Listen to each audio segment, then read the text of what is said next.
이전에 제가 어떠한 책에 보니까 어떤 탈북자 할아버지 몇 명이 이제 탈북을 하셔가지고 중국에서 이제 북한사에 가시는 분하고 이렇게 만나셨대요. 만나서 그분이 만나서 하시는 얘기가 자기 탈북하고 싶다고 도와달라고 그런 얘기를 하더랍니다. 그래서 괜찮으시겠냐고, 어르신들인데 괜찮다고. 그래서 그러면 제가 도와드리겠습니다. 그 목사님이 그렇게 얘기를 했대요. 그러니까 이제 그 어르신이 한번 가만히 생각하시더만, 내가 저기 옆에 가가지고 다시 하나님한테 물어보고 다시 얘기해 주면 안 되겠냐고. 내가 과연 북한을 탈북하는 것이 하나님 뜻인지 아닌지 내가 잠시 하나님께 물어보고 다시 얘기하면 안 되겠냐고. 그래서 가서 기도하시라고. 그래서 그 어르신이 조용한 곳에 가서 한 10분 정도 기도하시다가 다시 오더라는 거예요. 근데 오시는데 눈물을 흘리면서 오시더라는 거예요. 뭐라고 얘기하시냐면, 하나님께서 내가 능력이 없어서 니를 보호해주지 못한다고 네가 탈출을 하느냐, 그렇게 얘기하시더라는 거예요. 그래서 그냥 우리 가족들이랑 그냥 여기 있는 어르신들이랑 그냥 북한에 있겠다고, 우리가 하나님 능력을 믿겠다고, 우리가 그 죽는 게 두려워서 탈북하는 게 하나님 뜻이 아니다. 그래서 결국에는 그렇게 하시고 그분이 이제 이렇게 다시 북한으로 돌아가셨대요. 그래서 그 목사님이 그 어르신한테 처음 묻는 게 왜 탈북하시려고 하세요? 라고 물었을 때 그 어르신이 뭐라고 얘기했냐면, 찬양을 한번 크게 하고 싶어가지고 탈북을 하고 싶다라고 이렇게 얘기를 했다고 합니다. 그래서 여러분, 우리 코로나 있을 때 찬양 못 했잖아요. 그죠? 근데 지금은 이제 찬양을 할 수 있는 분위기가 좀 됐잖아요. 그래서 여러분, 하나님 앞에 찬양 드릴 수 있는 그 자유, 드릴 수 있는 시간이 있다는 것, 하나님의 은혜인 줄로 믿으시기 바랍니다. 제가 나중에 북한 사역에 관한 그 내용에 대해서 잠시 여러분들에게도 언급해 드리겠습니다만, 아무쪼록 여러분, 그런 분들도 계시다는 것, 이 하늘 아래 예수를 믿어서 순교하는 그런 분위기에서 신앙생활하는 살아가는 주의 백성들도 있다는 것 염두에 두시고, 내가 이 자리에 나와서 예배 드리는 것 아무것도가 아니라 엄청나게 중요한 순간이라는 것, 여러분 꼭 기억하시고 이 시간에 예배 가운데 임하는 모습들이 있으시기를 주님의 이름으로 축원드리겠습니다. 여러분, 우리 하나님의 말씀 보겠습니다. 하나님의 말씀은 마태복음 5장 10절입니다. 마태복음 5장 10절. 제가 가지고 있는 성경 신약 성경 6페이지입니다. 6페이지 보시면 마태복음 5장 10절이 나와 있습니다. 한 절 말씀인데요. 제가 설교는 11절, 12절까지 할 겁니다. 근데 오늘은 10절 이 한 절만 다 같이 여러분들하고 함께 봉독하도록 하겠습니다. 이 말씀을 하나님께서 우리 베다니 교회를 향해 주시는 하나님의 음성인 줄로 믿으시기 바랍니다. 우리 다 같이 한 절입니다. 다 같이 합독하도록 하겠습니다. 시작. 의를 위하여 박해를 받는 자는 복이 있나니 천국이 그들의 것임이라. 아멘. 11절과 12절은 제가 교독하겠습니다. 나로 말미암아 너를 욕하고 박해하고 거짓으로 너희를 거슬려 모든 악한 말을 할 때에는 너희에게 복이 있나니 기뻐하고 즐거워하라. 하늘에서 너희 상이 큼이라. 너희 전에 있던 선지자들도 이같이 박해하였느니라. 아멘. 제가 오늘 이 말씀을 가지고 천국이 그들의 것이며 천국이 그들의 것이며 라는 제목으로 하나님의 말씀을 증거하도록 하겠습니다. 오늘 드디어 여러분들에게 팔복의 마지막 8번째 복을 소개하고 은혜 나누는 시간이 되었습니다. 8번째니까 한 주에 하나씩 했으면 거의 한 2달을 팔복에 관한 설교를 했던 것 같아요. 사실 여러분, 이 팔복이라고 하는 것은 내가 하나님 나라의 백성이다, 내가 예수를 주로 영접했다, 그럼 내가 하나님 나라의 백성이잖아요. 그럼 하나님 나라의 백성이면 그러면 그 사람은 어떻게 살아야 하느냐, 내가 어떻게 살면 천국 백성으로 사는 모습이냐, 이런 내용을 적어 놓은 글이 바로 팔복에 관한 내용들입니다. 그래서 여러분, 이 팔복 안에는 구약 성경에 나오는 모든 율법에 관한 내용들이 다 들어가 있습니다. 그리고 신약 성경에 나오는 예수님께서 우리에게 얘기하시는 구약에 관한 그 십계명에 관한 내용도 이 팔복 안에 다 들어가 있고요. 또 예수님께서는 그 십계명을 2계명으로 줄여서 얘기했죠. 어떤 내용입니까? 하나님을 사랑하고 내 이웃을 내 몸같이 사랑하라. 이 내용, 예수님도 말씀한 이 두 가지의 큰 계명, 이 계명이 하나의 요목조목하게 일렬정렬하게 배열되어 있는 내용이 바로 팔복, 8가지 복에 관한 설명이다라고 하는 것입니다. 그래서 저는 개인적으로 이 팔복을 그리스도인의 생활 백서, 이 망구 제가 지어낸 얘기입니다. 그리고 뭐 천국 백성 생활 사용 설명서 뭐 이렇게 저 얘기하고 싶어요. 내가 천국 백성이라면 어떻게 살아가야 되느냐, 그 내용을 함축해서 기록한 글이 바로 팔복에 관한 내용의 말씀이다라고 하는 거죠. 제가 여러분들에게 이 팔복에 관한 내용을 쭉 이렇게 설교하면서 누누이 여러분들에게 강조하고 얘기하고 밑줄 치고 동그라미 짝 당구장 표시 이렇게 중요하다고 제가 말씀드린 내용이 하나 있습니다. 그게 뭐냐면 팔복에 나오는 내용의 주제가 뭐라고 했습니까? 바로 예수 그리스도라고 그랬습니다. 요거는 붙들고 계셔야 돼요. 팔복에 나와 있는 메인 아이디어가 뭐냐? Jesus Christ라고 하는 겁니다. 예수 그리스도라고 하는 겁니다. 그래서 예수를 믿는 이 주제, 이 모든 내용의 핵심이 예수 그리스도 안에 다 이렇게 연결이 되고 있다라고 하는 것이죠. 제가 여러분들에게 팔복에 관한 전체적인 내용을 여러분들에게 다 이렇게 말씀을 드렸는데요. 그리고 그 주제도 뭐라는 거 다시 한번 말씀드렸는데, 이런 내용들 여러분 잘 부여잡고 오늘 본문에 있는 8번째 이 팔복의 마지막에 있는 이 내용을 한번 살펴보도록 하겠습니다. 마태복음 5장 10절입니다. 이 말씀 우리 다시 한번 같이 한번 읽어보도록 하겠습니다. 시작. 의를 위하여 박해를 받는 자는 복이 있나니 천국이 그들의 것임이라. 아멘. 오늘 본문에 보니까 의를 위하여라고 하는 단어가 나오네요. 여러분, 제가 이 의라는 단어는 우리 네 번째 복에 의에 줄이고 굶주린 자는 복이 있나니, 그들이 배부름을 얻을 것이요. 여러분, 네 번째 복에 관한 내용이 어디예요? 바로 이 말씀이었습니다. 그래서 그때 제가 의에 대해서 잠시 설명을 해드렸어요. 그러니까 의가 뭐냐? 의라고 하면 보통 하나님 말씀에 순종하는 것을 의다라고 얘기를 해요. 보통 우리가 얘기를 할 때는 의를 그런 식으로 표현을 합니다. 그래서 하나님의 말씀에 순종하는 사람은 의인이고, 하나님 말씀에 불순종하는 사람은 불의한 사람이다. 그래 말씀을 드렸어요. 의로운 사람만이 어디 들어갈 수 있어요? 천국에 들어갈 수가 있습니다. 그러면 그런 뜻이 바로 의라고 하는 뜻이냐? 그렇지 않다라고 제가 말씀드렸죠. 여기서 말하는 의는 무슨 의냐? 하나님의 의다라고 제가 말씀드렸어요. 그 하나님의 의는 누구시라고 했습니까? 바로 예수 그리스도다라고 제가 말씀을 드렸어요. 그래서 네 번째 복에 의에 줄이고 목마른 자는 복이 있나니 그들이 배부름을 얻을 것이요. 의에 줄이고 목마르다는 말이 무슨 말이에요? 예수 그리스도를 갈망하고 예수 그리스도를 쫓아가기를 원하고 예수 아니면 나는 못 산다, 이러한 심정으로 살아가는 그 사람에게 배부름을 얻을 것이요, 그리스도가 그에게 주는 구원의 은혜의 충만함을 누릴 수가 있게 된다는 데, 바로 그런 뜻이에요. 의에 줄이고 목마르다는 말은 내가 주님을 따라가기를 원하고 주님의 말씀에 순종하기를 원하고 오직 주님만 바라보기를 소원하는 마음을 가지고 있는 그 사람이 복 있는 사람이라는 거예요. 그럴 때 바로 이 의라고 하는 내용을 그렇게 사용하고 있다는 거예요. 그러면 여러분, 오늘 본문에 있는 내용을 우리가 이렇게 싹 이렇게 적용시켜 보면 오늘 8번째에 나오는 이 의를 예수 그리스도라고 본다면 오늘 본문에 나오는 내용은 자연스럽게 이제 해석이 되는 거죠. 의를 위하여 박해를 받는 사람, 어떤 사람입니까? 의가 예수 그리스도라고 했으니까, 즉 예수를 믿을 때 박해를 받거나 환난을 받거나 핍박을 받는 사람들은 복이 있나니, 바로 예수를 믿는 것 때문에 세상 사람들에게 미움을 받는 사람, 바로 그 사람을 두고 의를 위하여 박해를 받는 사람이다라고 해석을 할 수 있다라는 거예요.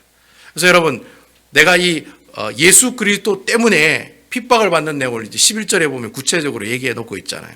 사람들에게 욕도 얻어먹을 것이요, 박해도 당할 것이요, 거짓 증인을 통해 오히려 내가 어떻게 해요? 괴롭힘을 당할 것이다. 내가 예수 믿는다고 얘기하고 고백하는 그 순간부터, 내가 직장에서 일하고 가게에서 일하는 나 예수쟁이에요 라고 얘기하는 그 순간부터 뭐가 온다는 거예요? 온갖 세상의 핍박과 환난이 내게 다 온다는 거예요. 그 얘기가 오늘 본문의 말씀을 통해 우리에게 얘기해 주고 있다는 거예요.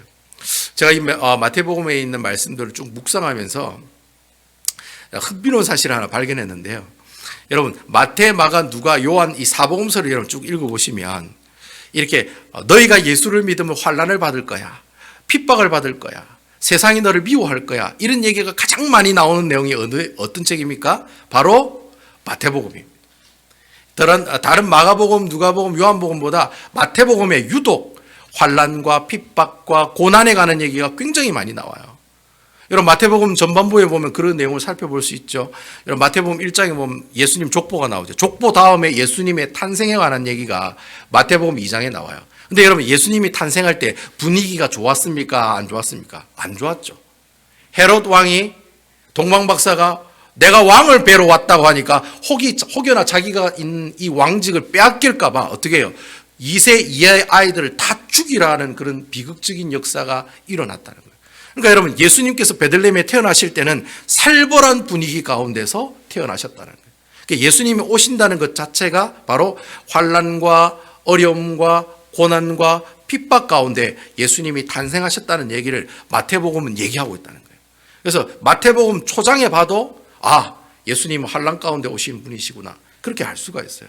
그리고 여러분, 제가 여러분들에게 한번 설교를 했습니다. 마태복음 10장에 보면 예수님께서 12제자를 세우는 내용이 나온다고 제가 말씀드렸죠. 아마 제가 수요일 예배 때 아마 설교를 했던 것 같아요. 그 12제자를 세우시고 난 다음에 한 첫 번째 얘기가 무슨 얘기인지 아세요, 여러분? 마태복음 10장 16절에 보면 그 얘기가 나와요. 가장 먼저 하신 말씀, 12제자를 세우시고 가장 먼저 하신 말씀, 마태복음 10장 16절에 나오는 말씀입니다. 그 내용에 그렇게 되어 있습니다.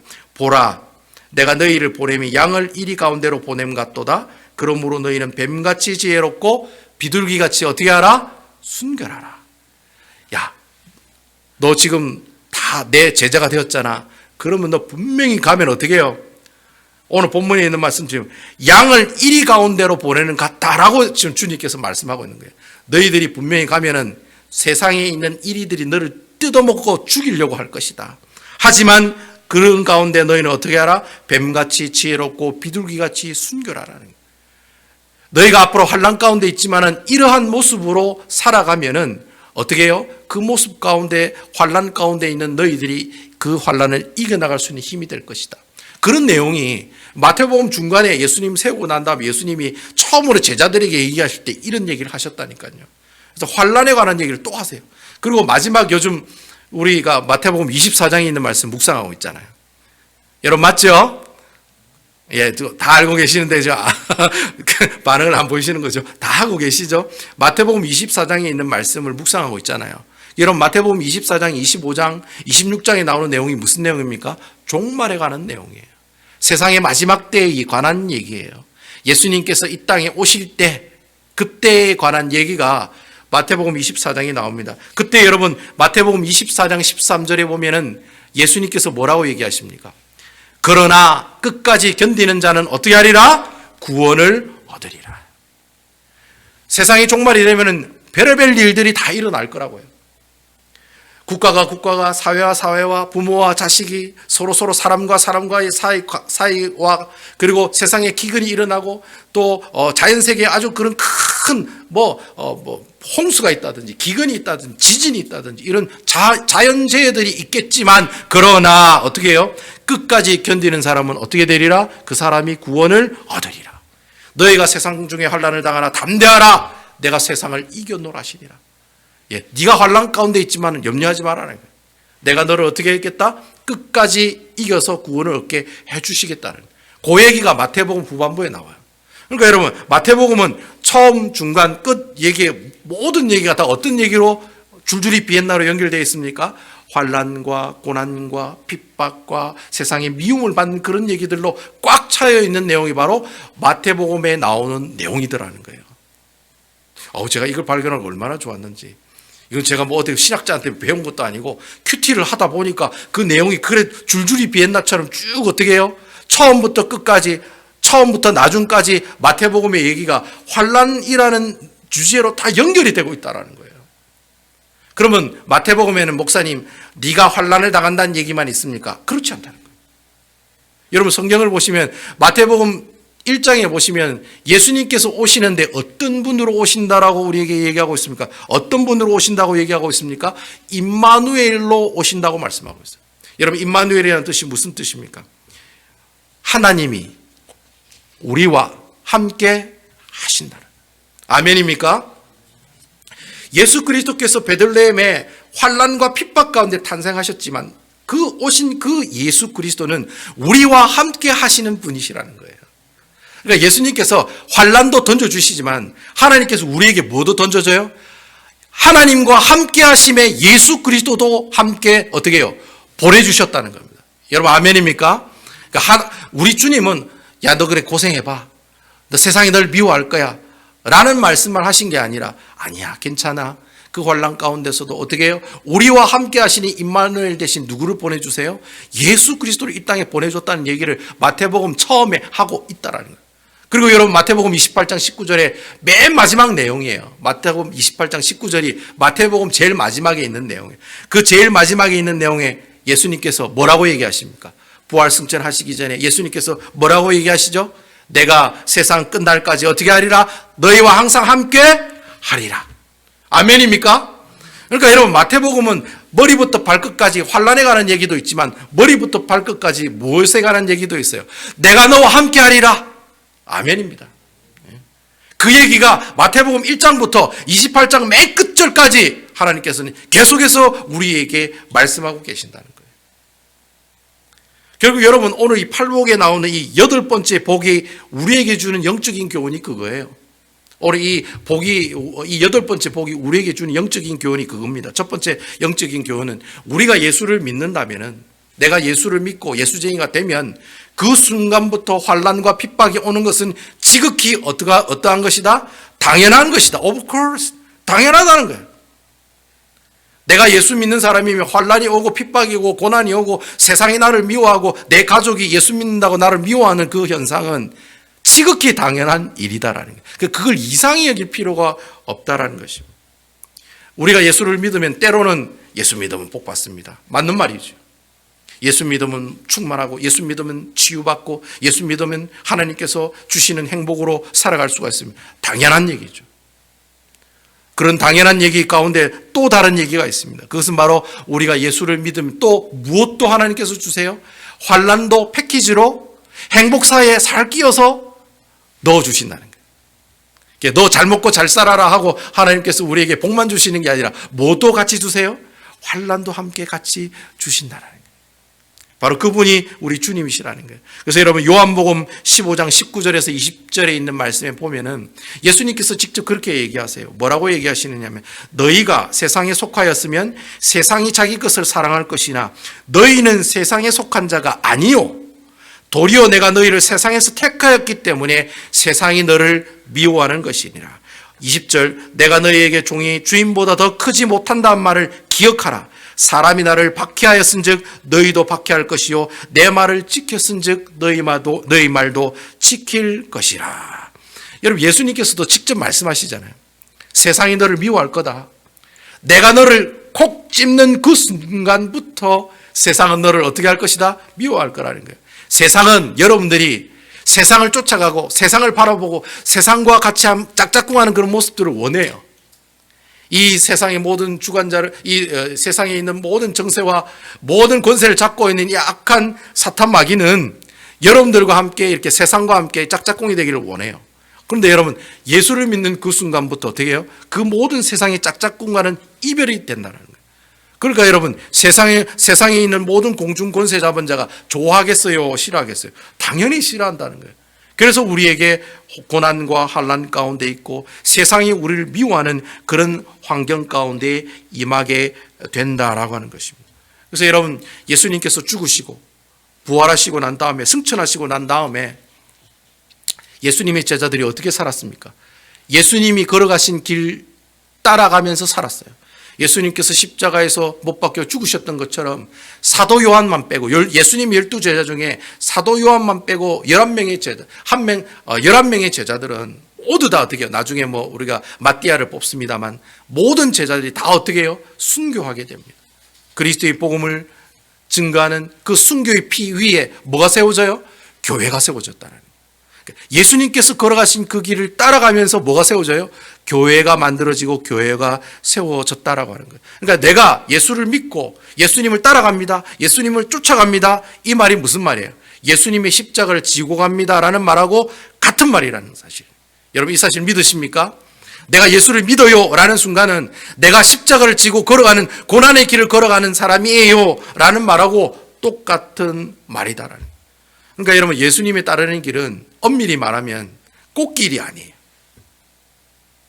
핍박의 길이요, 환난의 길이요, 그리고 자신의 생명이 사라질 수도 있는, 자신의 생명이 없어질 수도 있는 그런 아주 위험한 길이 바로 예수님을 따라가는 길이다라고 하는 것입니다. 근데 중요한 것은 그 예수님이 걸어가신 그 길을 따라가는 여러분들을 묵묵히 뒤에서 누가 지켜보고 계십니까? 바로 우리 주님이 여러분들과 함께 동행하고 계신다는 거예요. 그래서 우리가 그 길을 걸어갈 수가 있는 거예요. 우리가 어떻게 십자가의 길을 걸어갈 수가 있습니까? 주님이 나를 업고, 여러분 어떤 그런 예화가 있잖아요. 갑자기 두 사람이 발자국이 생기다가 나중에 볼 때는 한 사람 발자국만 생긴다잖아요. 왜 한 사람 발자국만 생겼느냐? 주님이 나와 함께 가다가 내가 너무 지치고 힘들고 쓰러지니까 나를 업고 주님께서 걸어가신 길이 바로 발자국 하나만 남아있는 그 길이라고 얘기하지 않습니까? 그러니까 내가 걸어가는 그 십자가의 길에 누가 함께 하신다는 거예요? 주님이 나와 함께 하신다는 거예요. 그래서 여러분, 하나님께서 그렇게 10절과 11절에 보면 의를 위하여 박해를 받는 자는 복이 있나니 천국이 그들의 것이다. 11절에 보시면 나로 말미암아 너희를 욕하고 박해하고 거짓으로 너희를 거슬려 모든 악한 말을 할 때는 너희에게 복이 있나니 12절에 기뻐하고 즐거워하라 하늘에서 너희 상이 큼이라 너희 전에 있던 선지자들도 이같이 박해하였느니라. 여러분, 8번째 복에 보면은 첫 번째 영적인 교훈이 우리는 무조건 환난과 시험을 받는다는 거예요. 그건 당연하다는 거예요. 두 번째 주님이 주시는 그 영적인 교훈이 뭐냐? 분명히 핍박받고 환난을 받고 있지만 하나님께서는 그 핍박받고 환난받고 그것을 이겨낸 성도들에게 무엇을 준비하고 있다는 거예요? 주님이 주실 상급을 준비하고 계신다는 것. 그것을 약속하고 계신다는 사실을 어떻게 해요? 우리가 항상 기억하고 있어야 된다는 거예요. 내게 오는 환난은 당연한데 그 환난을 이겨낼 때 주님께서는 나에게 뭘 주세요? 상급을 주신다는 거예요. 그 상급이 뭐라고 구체적으로 표현하고 있습니까? 천국이 그들의 것이 될 것이다. 천국이 저희들의 것이다. 천국이 저희 것이며 천국이 그들의 것이며 천국이 그들의 것이다. 다시 말하면 내가 이 환난과 고난을 잘 이겨내면 하나님께서 우리에게 뭘 주세요? 천국의 복을 허락해 주신다는 거예요. 그럼 도대체 이 천국의 복이 뭐냐? 우리가 또 그럼 한번 살펴봐야 되잖아. 주님께서 우리에게 주시고자 하는 천국의 복이 뭐냐? 그냥 우리가 예수님 믿으면 우리 다 천국 가잖아요. 그죠? 그럼 그게 천국의 복이냐? 내가 예수님을 주로 고백합니다. 그러면 그분이 나중에 천국 가실 건데, 그럼 그게 오늘 여기서 말하고 있는 천국이 그들의 것이며라고 하는 그 복이냐? 그렇지 않다는 거예요. 그보다 더 큰 의미를 우리에게 전달해 주고 있다는 거예요. 그럼 과연 이 천국의 복이 어떤 내용이냐? 여러분, 오늘 이 심령이 가난한 자는 복이 있나니 이게 첫 번째 복이잖아요. 이 첫 번째 복의 복도 마지막엔 어떤 복이에요? 심령이 가난한 자는 복이 있나니 천국이 저희 것이다. 그리고 여러분 오늘 마지막 8번째인 이 복도 뭐라고 되어 있습니까? 의를 위하여 박해를 받는 자는 복이 있나니 천국이 그들의 것이다. 그러니까 첫 번째 복의 복도 천국의 복이고 마지막 8번째 나오는 복도 무슨 복이에요? 천국에 관한 복이라는 거예요. 그럼 이 천국에 관한 복이 어떤 복이냐? 여러분, 심령이 가난한 자는 복이 있나니, 이 심령이 가난하다는 말이 무슨 말이랬습니까? 하나님, 저는 아무것도 할 수 없습니다. 여러분, 이스라엘 백성들이 BC 587년에 예루살렘이 완전히 파괴되고 무너지고 포로로 잡혀갔을 때, 이스라엘 백성들이 포로로 잡혀갔을 때 할 수 있는 일이 뭐가 있었습니까? 아무것도 없었다는 거예요. 예배도 못 드려, 찬송도 못 드려, 헌금도 못 해, 주님 전전에 나와 제사도 못 드려, 아무것도 못 해요. 그 아무것도 못하는 상황이 심령이 가난한 사람이라고 제가 여러분들에게 구약에 있는 말씀을 가지고 말씀을 드렸어요. 여러분 기억나십니까? 이사야 61장에 있는 말씀을 가지고 심령이 가난한 사람은 가난하다는 뜻이 아니라 주님 저는 지금 아무것도 할 수가 없습니다. 그 상태가 바로 심령이 가난한 사람이라고 했어요. 그런데 그 심령이 가난한 사람에게 무엇이 임합니까? 천국의 복이 임한다는 거예요. 그리고 오늘 여러분 오늘 본문에 있는 이 말씀을 보면은 8번째 복이 박해를 받는 자는 복이 있나니 천국이 그들의 것이며, 여러분 박해를 받는 그 사람, 고통과 고난을 받는 그 사람에게도 하나님께서 뭘 주세요? 천국의 복을 주신다는 거예요. 그럼 과연 이 천국의 복이 뭐냐? 여러분 이 천국에 보면 바로 하나님이 우리와 함께 하심의 복이라고 하는 사실입니다. 여러분 아멘입니까?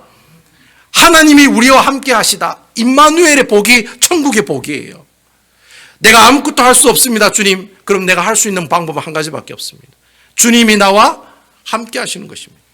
그러면 I can do that. 나는 할 수 있는 겁니다.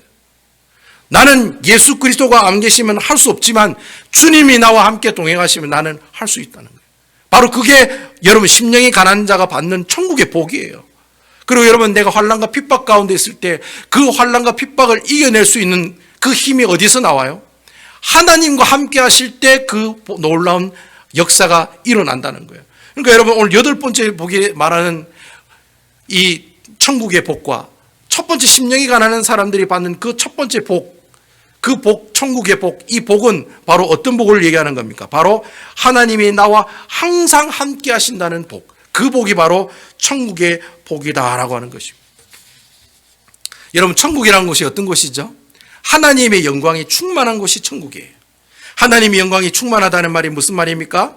바로 하나님이 우리와 함께 하신다는 거예요. 하나님이 우리와 함께 하시기 때문에 하나님의 영광이 충만한 곳이 된다라는 거예요. 바로 그곳이 어디예요? 천국이라고 하는 거예요. 그리고 그 천국에서 내가 영원토록 주님의 손을 붙들고 살아가는 그 삶을 우리가 뭐라고 얘기합니까? 바로 영생이다라고 얘기해요. Eternal Life라고 얘기하는 거예요. 여러분 영생은 영원토록 오래오래 사는 게 영생이 아닙니다. 여러분 영생의 의미의 뜻은 하나님의 손을 붙잡은 그 손이 영원토록 떨어지지 않고 주님과 함께 살아가는 것이 영생이에요. 바로 그러니 바로 영생의 삶을 살아가는 그곳이 어디예요? 바로 천국이라고 하는 것입니다. 그래서 여러분 이 하나님이 함께 하신다는 이 의미를 우리가 다른 말로 성경에 있는 내용으로 표현하면 하나님이 임재하시는 그곳이 바로 뭐예요? 천국이라고 하는 거예요. 여러분 예배드리는 이곳에 성령님께서 함께 하시면 그곳에 천국이 임하는 줄로 믿으시기 바랍니다. 코로나 19인데 내가 너무 어려워요. 근데 그곳에 기쁨이 넘쳐요. 오늘 12절에 있는 말씀처럼 기뻐하고 즐거워하는 마음이 막 넘쳐요. 남들은 아이고 저 집사 어떡할꼬 저 권사님 어떡할꼬 남들은 다 걱정하는데 내가 그 상황에 기뻐하고 즐거워하는 모습이 나오는 거예요. 누가 함께 하시는 겁니까? 주님이 함께 하시는 거예요. 왜 그렇습니까? 그곳에 하나님이 임재하셨기 때문에 기뻐하고 즐거워하는 거예요. 바로 그곳이 바로 어디입니까? 바로 그곳이 천국인 거예요. 그게 바로 천국의 복을 누리는 사람들의 모습들이다라고 합니다. 저는 여러분들이 이런 천국의 복을 누리는 아름다운 귀한 주의 종들 되시기를 주님의 이름으로 축원을 드리겠습니다. 여러분 하나님이 함께 하시는 게 그게 복이에요. 그걸 내가 인지하고 그런 경험을 하고 체험하는 것이 그게 복이에요. 내가 하나님과 함께 한다는 생각을 잊어버리면 계속 불평과 불만이 나올 수밖에 없는 거예요. 나는 왜 이럴까? 우리 집구석은 왜 이럴까? 우리 가정은 왜 이럴까? 왜 우리 기업은, 우리 직장은, 우리 가게는 왜 이럴까? 항상 그 생각만 하는 거예요. 하지만 하나님께서 나와 함께 하시는 그 임재의 모습들을 내가 그 상황 가운데서 캐치하게 되면 어떻게 해요? 그곳이 바로 천국이. 그것이 천국이. 내 주 예수 계신 곳이 그 어디나 어디 하늘나라인 거예요. 아멘입니까? 내 주 예수 그리스도를 모신 그곳이 하늘나라인 거예요. 여러분 오늘 이 여덟 번째 복을 통해서 하나님께서 주신 영적인 교훈이 두 가지라고 말씀드렸습니다. 하나는 그리스도인에게 환난과 핍박은 지극히 당연하다는 거예요. 그게 이상하게 생각할 필요가 없다. 그건 지극히 당연한 것이다. 두 번째는 비록 우리가 이렇게 어려운 박해 가운데 있지만은 하지만 하나님께서는 우리에게 천국의 복을 주시는데 그 천국의 복의 상급이 뭐예요? 우리와 함께 하심이라는 거예요. 아멘이지요? 바로 이러한 복들을 누리는 것이 오늘 이 여덟 번째 복을 통해 우리에게 말씀하고 계시는 영적인 교훈의 말씀들이라는 거예요. 제가 이 두 가지 교훈을 여러분들에게 전달하면서 우리 배단위 교회는 이 여덟 번째 복을 가지고 어떻게 살았으면 좋을까? 뭐 구체적으로 좀 어떻게 살았으면 좋을까? 그런 생각을 해봤어요. 그래서 두 가지가 하나님께서 마음을 주시더라고요. 첫 번째, 우리가 이 영적인 두 가지 교훈을 가지고 두 가지의 실천하는 삶이 있어야 될 것 같아요. 첫 번째가 뭐냐면은 우리 배단위 교회는 혹시 세상에서 핍박받는 그리스도인에 관한 소식이 들리면은 그 사람들을 위해서 뭐 하는 사람들이 되어야 됩니까? 기도해 줄 수 있는 사람들이 되어야 됩니다. 여러분들이 가끔 텔레비전이라든지 아니면 뭐 선교 소식지라든지 인터넷을 통해서 선교사님들한테 선교 소식이 날라오잖아요. 여러분 그 내용들을 여러분 받았을 때 여러분들이 할 수 있는 일은 여러 가지가 있지만 여러분들이 할 수 있는 가장 쉽고 빠른 방법이 있습니다. 그것은 바로 그 사람들을 위해서 어떻게 해요? 기도하는 것입니다. 중보하는 것입니다. 여러분, 우리가 수요일마다 우리가 선교사님들을 위해서 계속 기도하고 있지 않습니까? 그런 선교의 소식을 들었을 때, 핍박당하는 선교의 소식을 들었을 때 우리가 할 수 있는 가장 좋은 방법은 물질을 보내는 일도 좋은 방법이지만, 또 다른 방법은 우리가 그런 소식을 들을 때마다 어떻게 해요? 즉시로 하나님 앞에 기도하는 주의 종들이 되어야 된다는 것입니다. 제가 작년부터 제가 저희 그 교회에 나와서 사무실에 있으면 이제 우편물이 와요. 그럼 이제 우편물이 있나 없나 확인해 가서 보면은 항상 선교 단체에서 이 후원해 달라고 이 편지가 많이 날라옵니다. 여러 곳에서 많이 날라와요. 제가 막 듣도 못한 뭐 그런 선교 단체에서 막 이렇게 좀 후원해 달라고 그런 소식지가 많이 날라와요. 그 중에 제가 작년에 제가 그 어떠한 선교 단체로부터 편지를 하나 받았어요. 그리고 또 요번 주에도 하나 그게 날라왔습니다. 그 편지가 날라왔는데 어디서 왔냐면은 아마 여러분 한번 들어보셨을 수도 있을 거예요. 아마 조선의 그리스도인의 벗들이라고 하는 선교단체에서 날라오는 편지였습니다. 이게 좀 아직 이름이 좀 거창한데요. 이 영어로 표현하면 Christian Friend of Korea 이라는 뜻이에요. CFK라고 하더라고요. 아마 이 선교 편지를 보내는 거 보니까 우리 교회가 한번 이 교회와 이렇게 이 선교 단체한테 헌물을 한번 했다든가 아니면 기도하겠다고 이렇게 신청서를 냈다든가 아니면 어떤 분이 찾아오셔서 선교단체 소개를 했다든가 그런 일이 있었던 것 같아요. 그래서 아마 작년에도 편지가 날라오고 올해도 편지가 날라왔던 것 같습니다. 그런데 여러분, 이 CFK라고 하는 이 조선의 그리스도인의 벗들이라는 선교단체는 미국 선교단체입니다. 미국 선교단체인데 무슨 일을 하느냐면 북한에다가 결핵 환자들을 이제 결핵을 낫게 하는 약을 보내는 그런 선교단체예요. 약도 보내고 결핵약만 보내는 게 아니라 여러 가지 구충제라든지 이런 여러 가지 약들을 기본적인 약들을 보내는 그런 선교단체입니다. 그래서 유일하게 미국에 정부에서 인정하는 사실 여러분 북한을 돕는 단체를 허용하지 않잖아요. 미국에서도 허용하지 않거든요. 근데 유일하게 허용하는 선교단체가 바로 이 CFK라고 하는 단체예요.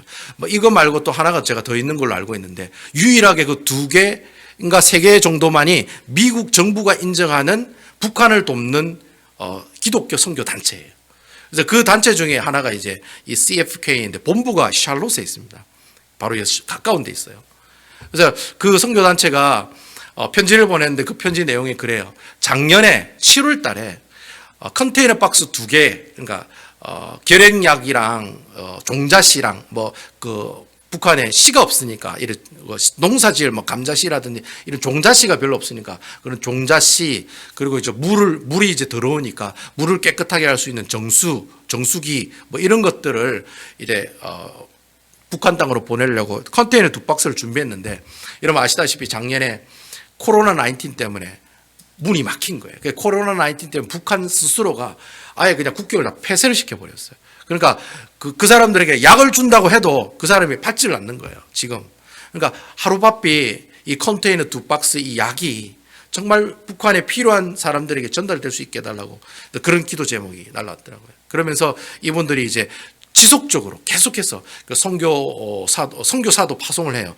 의사들이라든지 그런 의사들이 거기 가서 이제 북한에 있는 의사들과 조인을 해서 북한 주민들 돕고 치료하고 약도 보내고 또 정수기 물도 이렇게 다 정수할 수 있도록 이렇게 설치도 해주고 씨도 뿌려주고 농사 짓는 거 도와주기도 하고 그런 일들을 감당하는 선교단체인데, 사실 여러분 이 북한이라는 땅이 여러분 아시다시피, 근데 이 작년에도 오고 올해로도 왔는데 제가 이 선교단체 기도 편지를 보면서 자꾸 그런 마음이 오는 거예요.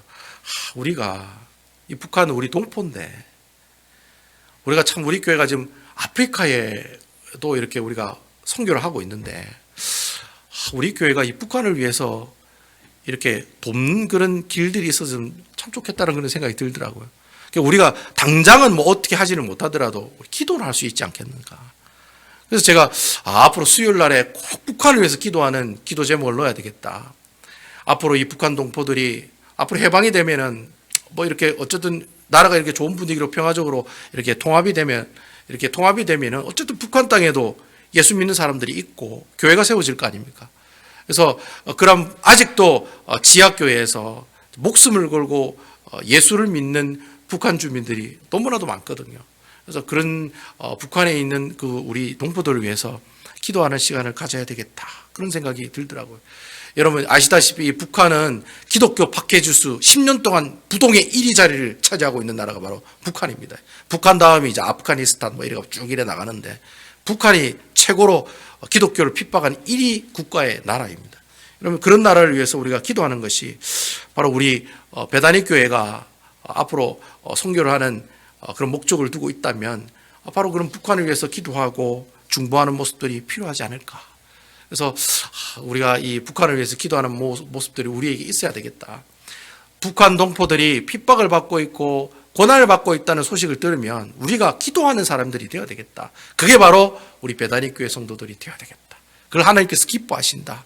이런 마음들이 들더라고요. 그래서 여러분들 참 여러분들이 하나님께서 주시는 이 천국의 복을 가지고 있는 분들로서 첫 번째 여러분들에게 부탁드리고 싶은 것은 여러분들 혹여나 주위에 예수 믿는 걸로 핍박받고 고난받는다는 사람들이 얘기를 듣거나 그런 나라가 있다는 소식을 들으면 즉각적으로 하나님 앞에 무릎을 꿇고 주님 앞에 기도하며 중보해 나가는 아름다운 귀한 주의 백성들 되시기를 주님의 이름으로 축원드리겠습니다. 그리고 두 번째는 제가 요구하고 싶은 게 그겁니다. 여러분들이 신앙생활을 하실 때 핍박을 받는 사람들의 심정을 가지고 신앙생활을 하셨으면 좋겠어요. 여러분 핍박받는 사람들이 내가 나중에 100만 불짜리 집을 구하리라, 내가 나중에 유럽을 여행하리라, 내가 나중에 꼭 벤츠를 타고 폭스바겐을 타겠다, 아우디를 타겠다, 어마어마한 무시무시한 비싼 차를 타겠다는 그런 목표를 가지고 살아가는 사람들이겠습니까? 아니겠습니까? 아니에요, 여러분. 핍박을 받는 사람들은 어떻게 하면 잘 먹고 잘 살 수 있을까라 생각할 수가 없어요. 왜냐하면 자칫 잘못하면 내가 어떻게 해요? 예수 믿는 것 때문에 내 목숨이 잃어질 수 있고 순교할 수가 있기 때문에 핍박을 받고 있는 사람들의 심정을 가지고 살아가는 그 사람들은요, 오직 누구만을 바라봐요? 주님만 바라보는 삶을 살아갈 수밖에 없다는 거예요. 그러니까 여러분 이 코로나19 상황 가운데 있을 때 죽기 살기로 매달려야 할 분은 바로 누구이십니까? 예수 그리스도라고 하는 거예요. 주님께 매달려야 된다는 거예요. 내가 핍박받고 있는 박해를 받고 있는 그 사람의 심정이 어떤 심정일까? 여러분 한번 개인적으로 한번 생각해 보시라는 거예요. 내가 과연 내일은 무엇을 먹을까, 무엇을 마실까, 그런 고민을 하면서 살아가는 사람들일까? 아니라는 거예요. 여러분 저희 교회 2021년도 표 여러분 알고 계시죠? 마태복음 6장 33절 너희는 먼저 그의 나라와 그의 의를 구하라. 그리하면 이 모든 것을 너희에게 어떻게 하시리라? 더하시리라. 여러분 이거 제가 계획적으로 2021년도는 이렇게 해가야지 하면 머리를 짜내면서 제가 만들어내는 그런 성경 구절이 아니에요. 하나님께서 우리 베다니 교회를 향해 주시는 말씀이에요. 너희는 먼저 그의 나라 그의 의를 구하라. 그리하면 나머지 부족한 건 다 누가 책임져 주신다는 거예요? 주님이 채워 주신다는 것입니다. 여러분 아멘입니까? 그런 심정을 가지고 살아라는 말이에요. 그게 바로 핍박받는 사람들의 심정이라고 하는 거예요. 그런 심정을 가지고 살아가신다면 여러분 그 사람이 하나님께서 어떻게 하신다고 하십니까? 천국의 복을 주시겠다. 영원토록 주님과 영생 복락 누리는 그 상급을 허락해 주시겠다라고 오늘 이 귀한 말씀을 통해 우리에게 하고 계신다라고 하는 것입니다. 사랑하는 성도 여러분, 팔복의 마지막 복은 예수님이 우리와 함께 하시겠다고 하시는 복입니다. 아멘입니까? 내가 너와 함께 하리라. 그 복이에요. 그 복을 우리에게 지금 얘기해 주고 있다는 거예요. 예수님께서 임재하시면 내게 어떠한 상황이 와도 내가 어떻게 해요? 하나님께 기뻐하고 즐거워하는 모습으로 그 자리가 내주 예수 모시는 그 자리가 하늘나라가 된다는 거예요. 그 내용을 오늘 본문에 있는 말씀을 통해 우리에게 말씀하고 있다는 것입니다. 고로 내가 그리스도인으로 예수 믿는 사람으로서 내게 환난과 고통이 오는 것을 이상히 여기지 마십시오.